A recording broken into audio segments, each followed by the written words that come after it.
കാണാൻ വേണ്ടി അഭിനയിക്കാനായിട്ട് ആഗ്രഹിച്ച ഒരാളാണ്.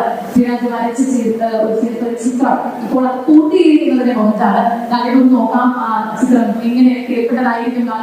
ഇതിലൊരിക്കലും മറക്കാനാവാത്ത ഒരു സ്നേഹ സമ്മാനത്തിന്റെ നിമിഷം ഇന്ന് മലപ്പുറം ഈ വിജയവേദിയിൽ അഭിമാന നിമിഷത്തെ നമ്മൾ ഒരുക്കുകയാണ്.